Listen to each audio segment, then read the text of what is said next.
오늘 이제 DTS가 벌써 5주차에 접어들었습니다. DTS 이렇게 진행하면서 여러분이 얼마나 어떻게 하나님의 말씀과 더 친밀해졌는지 모르겠어요. DTS가 여러분에게 조금이나마 하나님과 친밀해지는 그런 시간이 되었으면 좋겠어요. 우리 지난주 숙제 먼저 한번 점검해 볼 건데요. 생각보다 많은 친구들이 좀 보내줬습니다. 제가 하나하나 좀 소개할게요. 항상 하나님 앞에 솔직하며 바람직한 하나님 자녀로 살아갈 수 있도록 도와주세요. 제가 바라는 게 이런 거예요. 길진 않아도 정말 이런 하나님과 조금 이렇게 소통하고 있구나라고 하는 그런 마음이 들게 하는 너무 훌륭한 기도였던 것 같아요. 월요일 묵상을 하고 한 친구는 저한테 이렇게 메시지를 보내줬어요. 하나님, 저도 하나님께 모두 드릴 수 있는 사람이 되게 해주세요. 예수님의 이름으로 기도했습니다.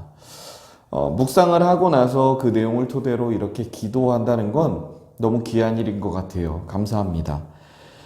또 어떤 친구는 저한테 이렇게 보내줬어요. 하나님께 쓰임 받을 수 있게 해주세요. 아마 모세의 모습을 보고 이렇게 말한 거겠죠. 모세의 모습처럼 이렇게 좀 쓰임 받을 수 있는 그런 친구 됐으면 좋겠습니다. 자, 또 한 친구는 저한테 이렇게 보내줬어요. 예수님, 출애굽기에서 나온 모세의 이야기처럼 저도 하나님의 선택을 받고 두려움과 무서움을 떨쳐내고 하나님만을 믿고 따라갈 수 있는 사람이 되게 해주세요. 모세처럼 저도 계속 나아가 차차 일을 해 나갈 수 있도록 도와주세요. 예수님의 이름으로 기도드립니다. 너무 감사해요. 자신의 이런 진심을 담아서 그런 기도를 올려드린다는 거, 그리고 저한테 이런 걸 보내준다는 건 너무 보기 좋은 모습인 것 같아요. 그런 것 같아요. 제가 여러분들을 어떻게 보느냐, 그리고 이 숙제를 여러분들이 어떻게 했느냐의 문제보다 여러분들이 이런 기도를 하나님 앞에서 만들어서 올려드릴 수 있다는 것 자체가 너무 의미 있는 행동인 것 같아요. 여러분, 다른 것보다 여러분이 하나님 앞에서 이러한 마음을 가지고 기도하는 것이 중요하다라는 마음으로 우리가 함께 마음을 나눴으면 좋겠습니다. 그러면 오늘 말씀 살펴볼 건데요. 오늘 말씀은요, 제가 수요일 묵상 본문을 가져왔어요. 출애굽기 5장 1절부터 5장 21절까지 말씀이에요. 여러분, 제가 이렇게 긴 본문이 주어졌을 때 어떻게 묵상을 하면 좋은지 여러분과 함께 좀 나눌게요. 이거는 제가 여러분에게 알려줄 수 있는 되게 중요한 팁이에요. 제가 여태까지 말씀 묵상의 중요한 두 가지 기둥이 뭐라 그랬죠? 하나는 성경을 정확히 읽는다. 하나는 기도문을 만들어서 내가 묵상한 말씀을 어떻게 살 건지 고민한다라는 이 두 가지였어요. 근데 여러분, 그 본문이 길어지면 어떤 현상이 일어나냐면 여러분이 본문을 보면서 이게 뭔 말이야 라고 하는 좀 막막함이 들거든요. 그런데 여러분, 본문이 길 때가 오히려 더 쉬울 수 있어요. 그러니까 여러분, 본문이 길면 어떻게 하면 되는지 제가 한번 나눠보도록 할게요. 말씀 먼저 읽어보도록 하겠습니다. 모세와 아론은 백성에게 이야기를 다 하고 나서 파라오에게 가서 말했습니다. 이스라엘의 하나님이신 하지만 파라오가 말했습니다. 여호와가 누구냐? 여호와가 누구길래 내가 그의 말을 듣고 이스라엘 백성을 내보내야 하느냐? 나는 여호와를 알지 못한다. 나는 이스라엘 백성을 보낼 수 없다. 그러자 모세와 아론이 말했습니다. 히브리 사람들의 하나님께서 우리에게 나타나셨습니다. 그러니 우리를 3일 길쯤 광야로 나가게 해 주십시오. 그곳에서 우리 하나님이신 여호와께 제사를 드리겠습니다. 그렇게 하지 않으면 여호와께서 우리를 병으로 죽게 하시거나 칼로 치실 것입니다. 그러나 이집트 왕이 모세와 아론에게 말했습니다. 모세와 아론아, 너희는 왜 백성을 데려가서 일을 못하게 하려고 하느냐? 가서 너희 일이나 하여라. 히브리 사람들은 이 땅에 수가 많아졌다. 그런데 너희는 그들의 일을 쉬게 하려고 하는구나. 바로 그날 파라오는 노예 감독과 작업 반장들에게 명령을 내렸습니다. 이제부터는 저 백성이 벽돌 만드는 데 쓸 짚을 그전처럼 주지 말고 백성들 스스로 짚을 모으게 하여라. 그러나 그전과 똑같은 개수로 벽돌을 만들어야 한다. 벽돌의 수를 줄여주지 마라. 그렇게 해주면 게을러진다. 그들이 우리 하나님께 제물을 바칠 수 있게 해주십시오 라고 말하는 것도 다 게을러졌기 때문이다. 이 백성에게 더 힘든 일을 시켜라. 일하느라고 바빠서 모세의 거짓말을 귀담아 들을 틈이 없게 만들어라. 그리하여 노예 감독과 작업 반장들은 이스라엘 백성에게 가서 말했습니다. 파라오께서 이렇게 말씀하셨다. 이제부터는 너희에게 짚을 주지 않을 테니 가서 너희들 스스로 짚을 찾아라. 하지만 너희가 할 일의 양은 줄여주지 않겠다. 그리하여 백성들은 이집트 땅 사방으로 흩어져서 짚으로 쓸 마른 줄기를 찾아다녔습니다. 노예 감독들은 너희는 짚을 받았을 때와 똑같이 당일의 벽돌수를 채워야 한다라고 말하면서 계속해서 백성들을 몰아붙였습니다. 파라오의 노예 감독들은 이스라엘 사람들 중에서 작업 반장을 뽑았습니다. 노예 감독들은 그들에게 백성들이 하는 일에 대한 책임을 맡겼습니다. 노예 감독들은 작업 반장들을 때리면서 어찌하여 어제도 오늘도 이전처럼 벽돌 만드는 책임량을 다 채우지 못하느냐 하고 다그쳤습니다. 그러자 이스라엘의 작업 반장들이 파라오에게 나아가서 부르짖었습니다. 왕께서는 어찌하여 왕의 종들에게 이렇게 하십니까? 어찌하여 집도 주지 않으면서 벽돌을 만들라고 하십니까? 보십시오. 왕의 종들은 얻어맞고 있습니다. 그러나 잘못은 왕의 백성에게 있습니다. 파라오가 대답했습니다. 너희들은 게으르다. 정말 게으르다. 너희가 일하기 싫으니까 이곳을 떠나 여호와께 제물을 바치러 가자고 그러는 것이다. 당장 돌아가서 일을 하여라. 너희에게는 짚을 주지 않겠다. 하지만 너희는 그전과 똑같은 수의 벽돌을 만들어야 한다. 이스라엘의 작업 반장들은 매일 그전과 똑같은 수의 벽돌을 만들어야 한다는 말을 듣고 이제 큰일 났구나 하고 생각했습니다. 그들은 파라오를 만나고 돌아가는 길에 모세와 아론을 만났습니다. 모세와 아론은 그들을 기다리고 있었습니다. 작업 반장들이 모세와 아론에게 말했습니다. 여호와께서 당신들을 내려다보시고 심판하시기를 바라오. 당신들 때문에 우리가 파라오와 그의 신하들에게 미움을 받고 있어. 당신들은 파라오와 그의 신하들이 우리를 죽이도록 그들의 손에 칼을 쥐어준 거나 다름이 없어. 라는 말씀이에요. 여러분, 이 말씀 읽으면서 어떤 그림들이 떠오르지 않아요? 모세와 아론이 파라오를 찾아갔고 나의 백성을 보내달라라고 하는 하나님의 말씀을 전하고 이제 파라오가 그렇게 생각한 거죠. 야, 얘네들이 정신을 못 차렸구나. 노예 주제에 갑자기 떠나겠다고? 얘네들이 아직 일을 덜 해서 그래. 게을러서 그래. 그러니까 이런 딴 생각을 하는 거지. 그래서 그 파라오가 이제 이집트 사람들에게 저 히브리 사람들 일 더 시키라고. 짚을 주지 마라. 그렇지만 만들어야 하는 벽돌은 똑같이 만들어야 한다라고 그렇게 이야기했죠. 여러분, 그 이집트의 스핑크스나 어떤 이집트의 피라미드 이런 것들을 만드는 데 있어서 벽돌은 필수적인 그런 요소였어요. 그래서 벽돌을 만드는 데 있어서 이런 노예들이 많이 동원이 됐던 게 사실이에요. 이스라엘 20살 이상의 이스라엘 남자의 숫자가 60만 명이었으니까 사실 이때 이스라엘의 노동력은 엄청났죠. 그렇기 때문에 이런 그 노동력을 제공해 주는 거 며칠만 쉬면 사실 진행되는 일이 되게 더디어질 수 있어요. 그러니까 그게 싫었던 나머지 이 이스라엘 백성들을 보내라는 이 말씀을 파라오는 싫어했던 거예요. 그래서 거절을 하죠. 그랬더니 일을 똑같이 하되 짚을 주지 말고 일을 더 힘들게 시켜라 라고 하는 이 명령을 했고, 그로 인해서 히브리 사람들은 화가 날 수밖에 없었죠. 왜냐하면 멀쩡히 잘 있는데 모세와 아론이 파라오의 마음을 이렇게 화나게 하더니 우리가 더 힘들어졌으니까요. 그래서 모세와 아론한테 너희 저주받을 거야 라고 말하는 걸로 딱 끝나요.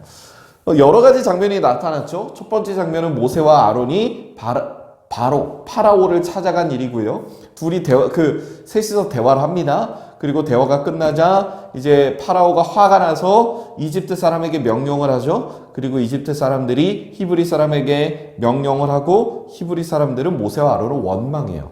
여러 가지 한 5컷 정도의 만화 정도로 그릴 수 있겠죠. 그런데 여러분, 우리가 성경을 읽는다라고 했을 땐 전체적으로 이 내용을 파악하는 게 좋아요. 그런데 이거를 가지고 묵상을 한다고 했을 땐 전체적으로 파악한 내용 중에 한 부분을 떼서 하는 거예요. 한 부분을. 저는 이 5컷 중에 만화로 치면 5컷 모세와 아론이 파라오를 찾아가서 말했다. 파라오가 화를 냈고 지시를 내렸다. 그렇죠? 그리고 이집트 사람들이 히브리 작업반장들에게 지시를 했다. 그리고 나서 뭘 했죠? 히브리 사람들이 모세와 아론을 원망했다. 이런 몇 컷 중에서 한 컷을 선택해서 그걸 가지고 기도문을 만들면 되는 거예요. 자, 저는 특별히 첫 번째 모습을 좀 하고 싶어요. 첫 번째 컷을. 모세와 아론이 파라오를 찾아갔어요. 그런데 여러분, 우리 어제 말씀이죠. 토요일 말씀. 이 토요일 말씀을 가지고 우리가 묵상을 할 때 여러분 아주 중요한 정보가 하나 제공이 돼요. 모세와 아론의 족보가 등장하면서 무슨 말이 있나요? 바로 모세와 아론이 몇 살이다 라고 하는 내용이 나오죠. 근데 우린 이미 알고 있어요. 모세와 아론이 이미 모세가 80살이 돼서 다시 이집트로 돌아온 걸. 근데 아론은 모세의 어떤 관계죠? 모세의 형이라고 말하고 있어요. 자, 그러면 생각해 보자고요. 모세가 80살이고 아론은 그것보다 최소 나이가 조금 더 많죠. 근데 우리가 어제 묵상했던 본문을 보니까 뭐라고 나와 있냐면 아론의 나이는 83세라고 돼 있어요. 둘 다 지팡이를 짚고 가요. 왜냐? 노인이니까. 여러분 또 한번 생각해 보자고요. 모세가 이집트에서 살인을 한다면 도망가잖아요. 그런데 모세가 이집트 다시 돌아갔는데 모세를 잡을 생각은 안 해요. 왜? 모세가 이집트를 떠날 때는 40살이었고 다시 돌아올 때는 80세였어요. 그러니까 모세를 기억하는 사람이 없는 거예요. 모세가 어떤 사람인지도 기억하는 사람이 없을 정도로 모세의 나이가 많이 든 거죠. 자, 그럼 생각해 보자고요. 여러분이 이때 당시 이집트는 가장 강력한 나라였고 가장 강력한 문명을 지닌 나라였어요. 지금으로 치면 미국 정도? 미국 대통령한테 물론 가기도 힘들겠지만 지팡이를 짚어야 겨우 걸을 수 있는 할아버지 2명이 찾아가요. 그리고 나서 말하는 거예요. 내 백성을 보내라고 하나님이 말씀하셨다. 보내지 않으면 큰일 날 거야. 여러분 어떻게 보이세요? 지팡이를 짚고 비실비실 걸어가는 할아버지가 가장 강력한 나라의 가장 강력한 왕에게 명령을 해요. 여러분 이 그림이 상상이 되나요? 저 같으면 무서워서 못했을 거예요. 왜냐? 아니 이집트의 파라오 왕이 그렇게 착한 사람도 아니고 그렇게 말했을 때 저는 파라오가 이 사람들을 죽이지 않은 것만으로도 참 되게 놀랍다라는 생각을 했어요. 그러니까 이 모세와 아론은 어떻게 보면 목숨을 걸고 간 거고 사실 남들이 보기에는 되게 우스운 행동을 한 거예요. 그런데 모세와 아론은 이걸 당당히 얘기했죠. 물론 마지막엔 같은 동족한테 원망을 받고 저주를 받을 정도로 좀 서러운 일이 있었지만 하나님이 명령하신 걸 그대로 한 거예요.